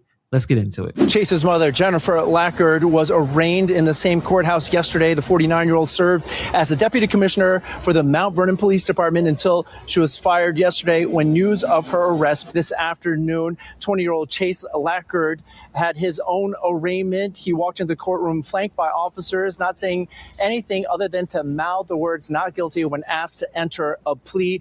He's been ordered held without bail. Meanwhile, her husband, James Lackard, is, according to law enforcement, on the run and possibly out of state. A manhunt is underway to bring him into custody. Now, mother, father, and son face a multiple felony charges, including for attempted murder, conspiracy, and weapons charges on the murder charge. So here's where it gets from a bad story to a completely wild one. So the dad is out there on the run, on the lam, I guess we would call it. On the lam. Okay, let me point out something too. I think Nate the lawyer's video was earlier, because the very first video I heard about this, they didn't mention the dad either. And I think Nate the lawyer's video was earlier, before they actually mentioned the husband. And so I'm not saying that, Nate is wrong. Definitely not saying Nate is wrong. That's my dude. And I'm not saying that Hannibal's embellishing. Definitely not saying that either. I think Nate's video was just earlier. So that's why you didn't hear anything about the dad in Nate's video. But I digress. Let's go. This is craziness. Possibly he's not even here. He's outside the state. And there's an active manhunt right now for the husband of the former police commissioner. Now, in my last video, I talked about this briefly, but James Lackard, the husband, already served federal prison time, drug charges. He pleaded guilty, did his time, and got out shortly before his wife took the Mount Vernon job. So this is not a man who had no record and suddenly starts to panic, like myself. This is a man who danced with the feds before, who knows exactly what running looks like. The dude does not want to go back to jail, but I think most likely he's going to probably get caught. Guys on the run who already have a federal jacket don't last long. They know the system, and the system knows them. You don't outrun the feds. Unless he left the country already. But again, at this point, this is a big deal. It's already been on the news. It's just a matter of time before he gets caught. Now, investigators say his parents drove him to the scene, helped him orchestrate this brazen daytime hit on a rival gang. He did not hit anyone, but surveillance video, they say, captured the entire shooting. Prosecutors say it shows his mother and father driving him around this courthouse, circling no fewer than 4 times before he opened fire from the back seat of their car. Multiple shots are fired in the direction of a group of individuals. This appears to be gang related, as one of the individuals that was in that group is a member of a rival set. So going back to the shooting that the parents now, not just the mother, but the mother and father allowed their 20-year-old criminal degenerate son to shoot at rival gang members in front of a courthouse 4 times. This is the part where she says, well, she panicked. She's just a mom. She didn't know what she was doing. That defense is dead. It doesn't make any sense. You don't circle the courthouse 4 times by accident or from panicking. You don't take turns behind the wheel by accident. Prosecutors say both parents drove, mom and dad, tag teaming the getaway car while their son shoots from the back seat. This is not a scared mother making one bad split decision call. This is a plan. This is a crew. This is a family operating like a gang unit. And she was second in command of the police department, 6+ years. The person whose whole job is to stop things exactly like this. She knew what a coordinated hit looked like better than anybody,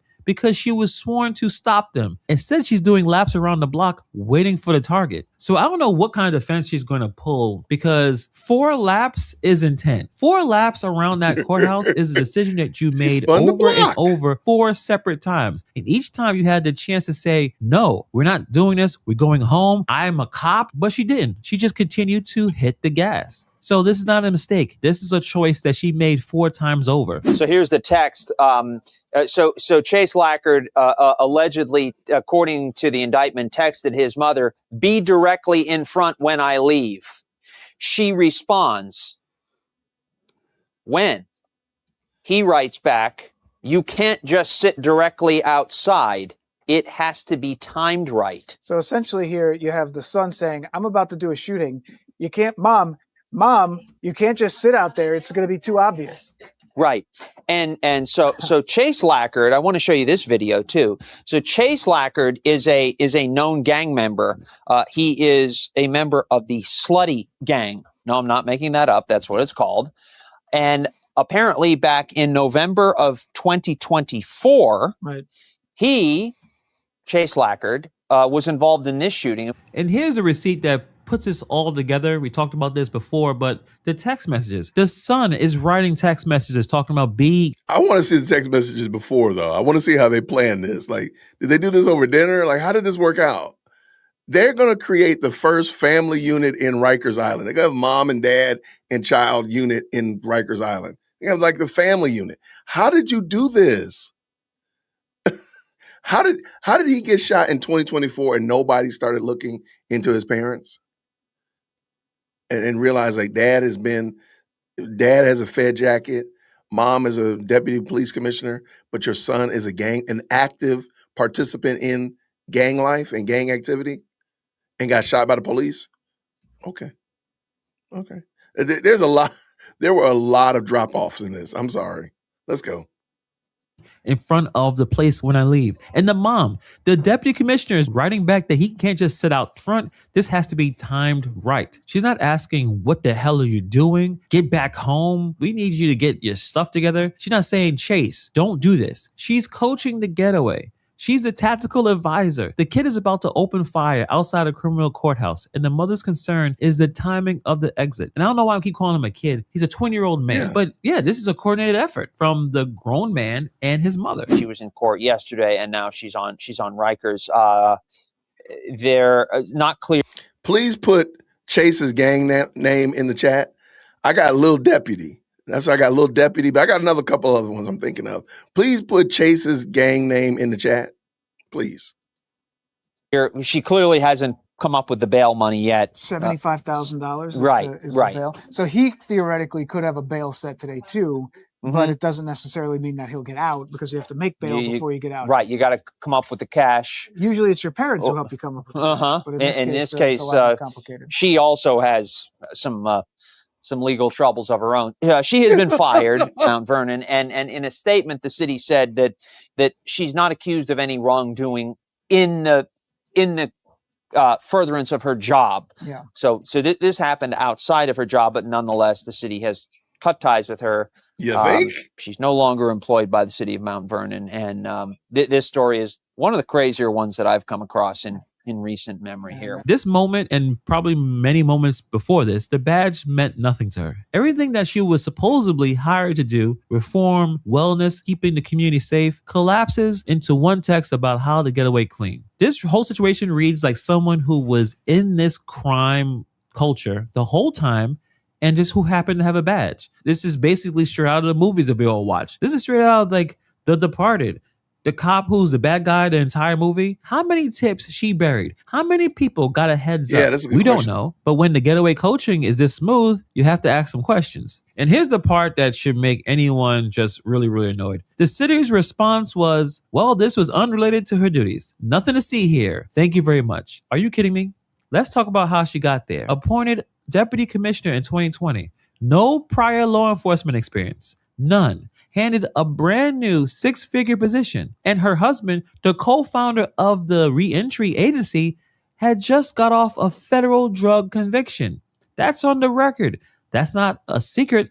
You can just do a simple Google search. So my sharpest question isn't even about her today. It's about the people who hired her. Who vetted this? Who looked at a family with a federal drug conviction attached and her son probably going in and out of jail and said, you know what? Let's make her second in command of the police department. That's the failure. That's a system that puts someone with this type of connections one step away from being the top of the police force. Unrelated to her duties? No. This is exactly about your duties, Mount Vernon. Your duty was to vet this person. Your duty was to know who's carrying the badge. Clearly they didn't do that. Now there's a manhunt for the commissioner's husband. So now we have the former police commissioner. She's still in Rikers. I guess she may be having some financial issues. She didn't bail out. So you have a son held without bail. Her son is looking at 25 plus years. He's a known gang member who has been shot by police before. And now you have a father, because that man doesn't want to go back to jail. This is one family, one household in this area. And one person who's supposed to be the wall between the household and the badge,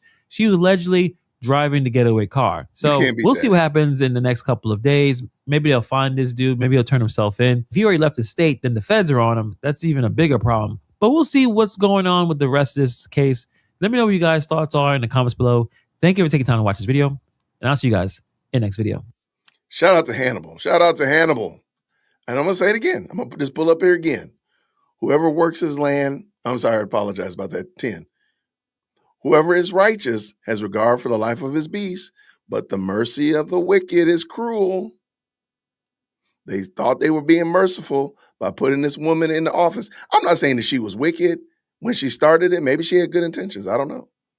But clearly, looking at her son, looking at her marital choices, we should have been a little bit more judicious. And what does it do? It's turned into cruelty. I mean, this dude is shooting into a crowd of people at the courthouse. And you don't shoot at people because you want to tickle them. You don't shoot at people because you want them to have a nice day. He was attempting to put somebody's head to bed in front of the courthouse. This woman was driving the getaway car. The husband was in the van with them. The mercy of the wicked is cruel. That's all I'm going to say. I know y'all don't like it. It's okay. I'm here. Y'all don't like it. It's okay. It is going to be okay. You're going to fool around and be all right. Go. I mean, it's like, that's crazy work, man. Because y'all want to institute DIE policies instead of holding somebody up to the standard and saying, like, and standing on their square and say, we hired this person because they met these standards. We hired this person because they fit the bill for what we're trying to accomplish. Now, maybe y'all were trying to do some feel-good, lovey-dovey policing. Okay, fine, whatever that is. But you hired somebody who wasn't even qualified to be a police officer, let alone a meter maid. You hired somebody who was not qualified. Guess what happened? Now you got cruelty running around. Because again, and as Hannibal alluded, how many people have been affected by her policies in the office? Not just the pew-pew sense, but how many people have been affected by that? I don't know who the target was. That's a good point. But whoever it was, that person needs to thank God that they didn't get put to bed that day.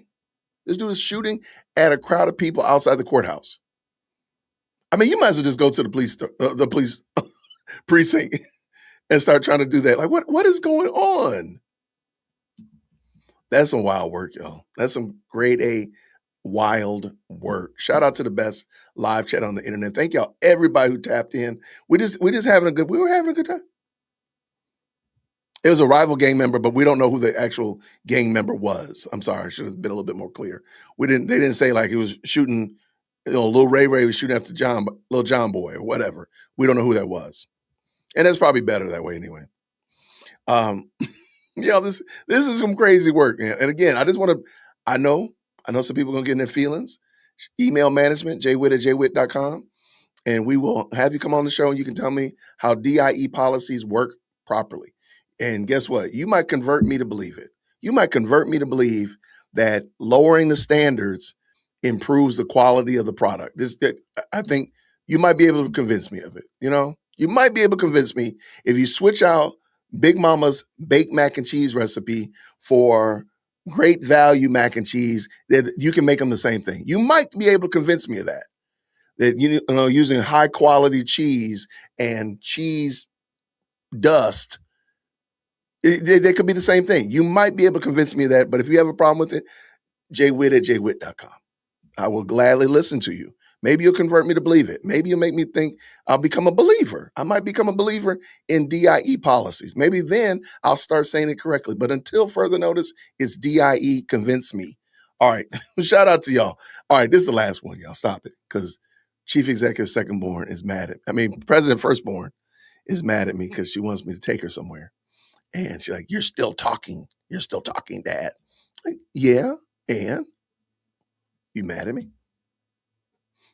I got another video. So let's go. There's another DIE hire.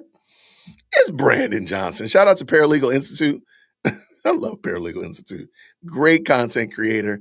If the mods could please just make sure we drop Nate and Hannibal as well as paralegals in the chat. Y'all go over and check out these brothers. We really do appreciate them. They do some excellent work, and I don't want to give them their flowers. Y'all go over and check them out. Drop some hearts on them. All that kind of good jazz. Let's get going. Let's go. And we're back, y'all. Thank you for watching today. Go ahead and hit that like button, my people. You know that it helps us out a ton. And, of course, it helps you because it helps us keep bringing you these stories every day. Y'all, we've been talking about Chicago more than usual over the last several days, y'all. It just seems like there are so many problems happening in that city. Everything from the Chicago public schools to the teacher pay to whether or not they're going to be laying off people, the budgets, everything. And now, y'all, things have gotten so bad that certain Chicago residents and groups are coming out and pleading, begging the federal government to step in and help with the violence, y'all. Now, the interesting thing is that the official stats say that violence, murders are down in Chicago on a year-over-year basis. But the same stats also say that within this year, murders are ticking up. And that would seem to stand to reason because whenever we go onto YouTube or do any kind of search for Chicago, just the word Chicago, y'all, just the word Chicago, seems like there's no end to the number of people getting shot and killed, y'all. So we're going to take a look at today the fact that Chicago residents are actually pleading with the federal government to help them out. It looks like the illustrious sub 10% approval rating mayor of Chicago, Brandon Brandy Boy Johnson, might not be doing as good a job as some people had hoped. Remember, y'all, he is going to possibly be announcing a re-election bid coming up soon, and he has the backing of the very powerful Chicago Teachers Union, y'all. But it looks like the residents are saying, yo, forget Brandy Boy. We need some help from a higher power than him, y'all. Not a higher so without power. further ado, let's go ahead and get into it. Breaking: Chicago police are investigating several deadly shootings across the city. In the Little Village, a 29-year-old man was killed in a drive-by shooting on South Kedzie. In the back of the yards, a man was found shot to death on South Honore. And in West Garfield Park, a 32-year-old man died after he was found shot in the head on South Kilpatrick. Police say that he died at the scene. So far, no arrests have been made in any of those shootings. And breaking this morning out of Albany Park, a woman is dead following a stabbing at an apartment. This happened just before 2 a.m. on North Avers Avenue. Police say that she was stabbed in the neck. No arrests have been made. So with all of this violence happening in Chicago right now, y'all, you just saw a number of different violent events that happened just over the past 24 to 36 hours. As I said earlier, residents and resident groups in Chicago are saying, yo, feds, can you help us out? Like, can you send us some money? Can you send us some resources? Can you do something? Because we're living in fear here. We're living in terror. And frankly, we can't enjoy our lives. We can't go about our lives as we would hope because of the crazy violence that's happening in Chicago. Community members coming together, hoping to be heard beyond the walls of this restaurant in Bridgeport, demanding federal aid to address what they're calling a crime surge in Chicago. When is this going to stop? From inside Bold Mongol Restaurant at 35th and Morgan. So the carnage continues throughout Chicago, and we're tired of it already. Was a plea from community members coming together in the wake of recent gun violence in Chicago. I'm not counting on the politicians to fix this. I'm not waiting for the police to do anything.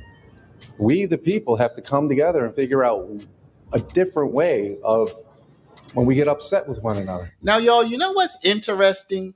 Remember when the ICE flood happened in Chicago earlier this year? And all the talk was about communities.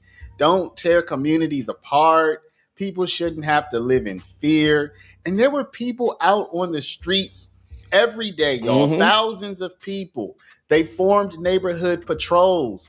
They used technology. All of this was in order to impede ICE from doing their actual job, y'all. I mean, like their congressionally mandated job. So the people who opposed ICE said, why are you tearing these communities apart? Why are you terrorizing these communities. Where are those people now, y'all? Where are those people when criminals tear communities apart with actually killing people? Where are those people when criminals terrorize the community with crime, with theft, with stealing, with robbing, with murders, with extortion, with gang? That's some cooking right there. I forgot about that. I forgot about those community groups that were impeding ICE. Y'all put ICE in the chat. I forgot about that. And yeah, why are they not doing this now? Why are they not doing this now to defeat the crime? The criminology. The criminology going on. Criminology? What is it? Criminology? You're a criminal. Only criminals sit out there outside my office breathing through the door. What's going on here? Lord have mercy. Y'all put ICE in the chat. Y'all put President Firstborn in the chat. What are you doing? Y'all really truly don't understand what I have to put up with. As soon as you stop harassing me, I can leave. I really wish y'all could see this. I really wish I could see what she's doing. Bring in the nice agents. Look, I'm all about it. Okay, let's finish this up, y'all. Activity. Where are all of these people who are so concerned about the community as the regular, everyday, mundane, but very real crimes continue to plague this city that has been plagued by such crimes for decades now? Police are investigating at least 7 separate shootings with no known connections across the city that left several people injured and at least 3 people dead. That includes a man who police say was gunned down in a deadly shooting near 45th and Honorary around midnight. And 2 hours later in West Garfield Park, police say a 32-year-old man was fatally shot in his temple. 30 minutes after that shooting, police say a 29-year-old man standing outside of a car near 28th and Kedzie was killed in a drive-by. And as the sun rose, gunfire erupting just before 8:30 in the morning, leaving 3 people shot near LeClaire and Lemoyne in Chicago's Austin neighborhood. They were listed in fair condition. Anybody could be the next victim here. So we're calling on federal funding from Congress. We need more violence prevention initiatives. We need more police. We need more cameras. We need to work together. So as I said earlier, y'all, well, let me ask you this. Do you trust the stats?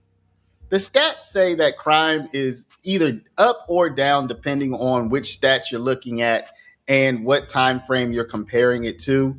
Overall, the historical trend in Chicago and frankly across much of the United States indicates that crime, that violent crime, that murders are down. It's not just Chicago, it's Baltimore, it's many of your most violent cities where crime, the statistics say that crime is down. Now, you do also have at least one major prominent situation in which the crime stats were allegedly faked in Washington, D.C. Now, I'm certainly not saying that's happening in Chicago as well, but it does make you wonder. According to CPD crime stats, through July 31st, analyzed by the ABC7 data team, homicides over the last 12 months are trending up 1.4% compared to last year. However, the murder rate over the last 12 months is down compared to the annual average over the last 3 years. And in all of those shootings, police have not announced any arrests. So yeah, y'all, we have communities that are being terrorized. We have communities that are being torn apart through, well, let's see, robberies, drug deals, drug activity, both on the sale and usage side, murders, car theft, carjacking, just all manner of antisocial and frankly dangerous activity. Where are the activists? Where are all of these people who know how to organize, who know how to use signal chats, who know how to post up here and there and alert each other as to when something's happening, who know how to follow people and ram them with their cars? Where are they, y'all? I mean, isn't it strange that only applies to law enforcement activity when you have a group of people? And albeit listen, I'm going to admit it, the way ICE went about it in retrospect wasn't the best way to go about it. I'm just going to say that they were certainly carrying out their congressionally mandated law enforcement activities, but it didn't work out so well. Okay, so we just have to be honest about that. That wasn't the right way to go about it. They do need to do their job, but they need to regroup and figure out a way to do it better than how they did it before. And if you say, well, why do you say that, paralegal? Well, the proof is in the pudding, y'all. I mean, you certainly cannot go about your job in such a way that you turn the entire community against you. And I get it, right? I get it. There are people who are out there on ideological grounds, but at any rate, law enforcement has to be able to work with the community. And in as much as you have that. Real quick. I want to make sure I say this real quick. I rock with Paralegal Institute. I think he's an excellent content creator. And most of the time I agree with him lockstep. I disagree with this little soliloquy right here. I'm just going to let you know I disagree with him wholeheartedly. But I'm going to let him say it because he has the right to say it. He has his position. I totally disagree with him. A whole hat.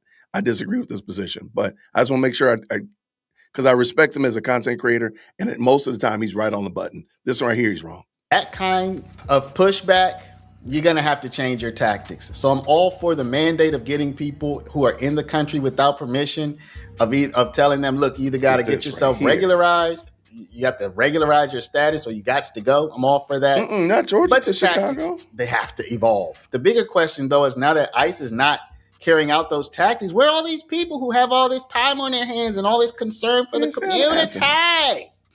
Where are they? The community still needs you, people. They probably need you far more for the current challenges that they're facing than when ICE was getting people who are in the country without permission out of the country. So y'all let me know. What do you think? Do you think that the federal government's going to hear these people's plea?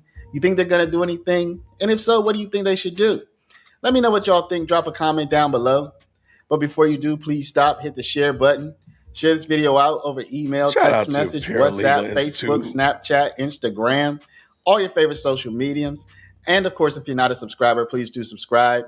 Thank y'all for watching. Love y'all. And we'll see you back in the next one. You know that we are Paralegal. Shout out to Paralegal Institute. Again, great content creator. I just disagree on that viewpoint. I'm sorry.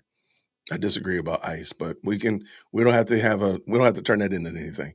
Because again, totally respect him as a content creator. Great content. Seemed like a really good guy overall. So shout out for sure.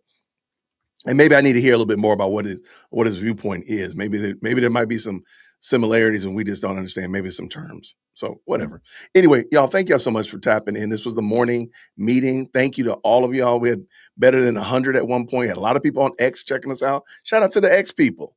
Shout out to them. Thank y'all so much for tapping in. I'm just going to let you know, I'm going to be traveling this week, so I will be doing some videos. Might not be doing many lives, but I will be back by Thursday and Friday.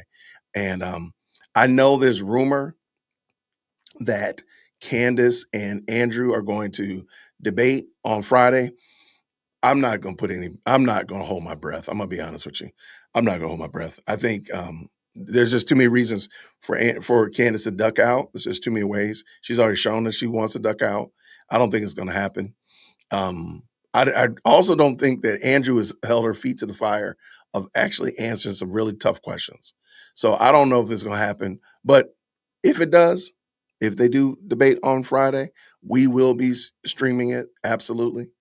And, but I don't think it's going to happen in my opinion, based upon information and belief. I don't think they're going to do it, but I hope that they do. We will be back on Friday, Lord willing, for Friday Night Lights. We will be rocking it on Saturday Night Live this weekend as well. Got some fun stuff planned. But I do want to say thank you again to everybody. Thank you so much to the 100 of y'all that have picked up stuff from the merch store. Thank you. We're almost at 100 pieces being sold. Thank you so much for that. It means a lot. Thank you to the supers. Thank you so much for the Buy Me a Coffees and Cash Apps. But also just thank you to the moderators and thank you to the best live chat on the internet and most electrifying comment section on the planet. Thank y'all so much. It's been a lot of fun. I'm glad that we were able to do this morning. Lord willing, we'll be doing it again real soon. I'm going to be gone tomorrow and Wednesday, but I'll be back on Thursday, Lord willing. And y'all, thank you so much. I really do appreciate it. Let's do this again. Enjoy the musical outro, and I'm going to go get Chief President Firstborn wherever she wants to go because she's going to keep harassing me. I really wish y'all could see what I'm being harassed about. I really wish y'all could see. Pray for me, y'all. She just abuses me. Anyway, y'all, green hearts in the chat on the way out the door. Make sure you tip your waiters. Enjoy the outro. I'll see you real soon. Grace and peace. These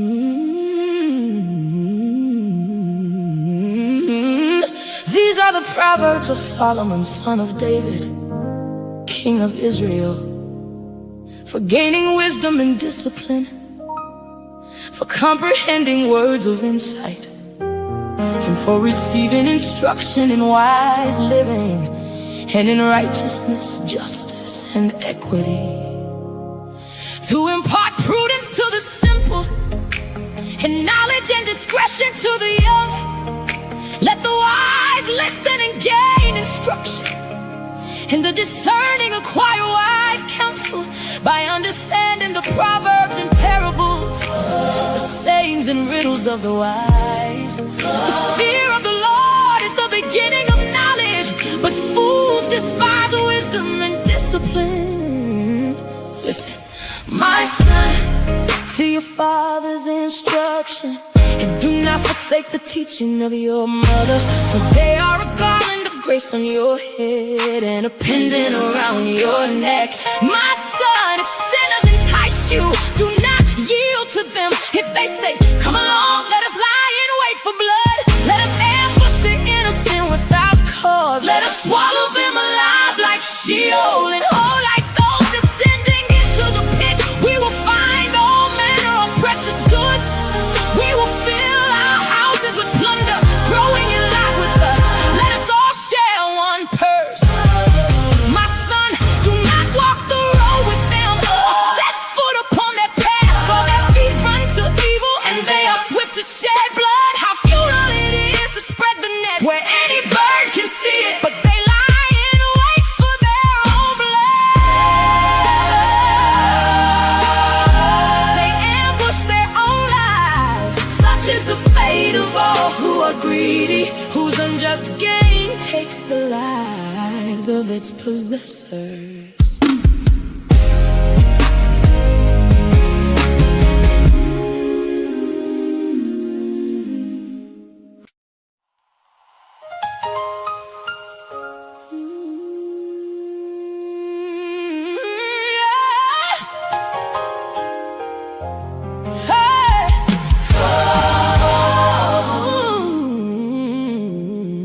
Wisdom calls out in the street. She lifts her voice in the square. In the main concourse she cries aloud. At the city gate she makes her speech. How long, oh simple ones, will you love your simple ways? How long will scoffers delight in their scorn, and fools hate knowledge? If you had repented at my rebuke, then surely I would have poured out my spirit on you. I would have made my words known to you, because you refused my call, and no one took my outstretched hand, because you neglected all my counsel and wanted none of my correction in turn. I will mock your calamity. I will sneer when terror strikes you, when your dread comes like a storm, and your destruction like a whirlwind. When distress and anguish overwhelm you, then they will call on me, but I will not answer. They will earnestly seek me, but will not find me. For they hated knowledge and chose not to fear the Lord. They accepted none of my counsel. They despised all my reproof. So they will eat the fruit of their own way and be filled with their own devices. For the waywardness of the simple will slay them, and the complacency of fools will destroy them. But whoever listens to me will dwell in safety, secure from the fear of evil.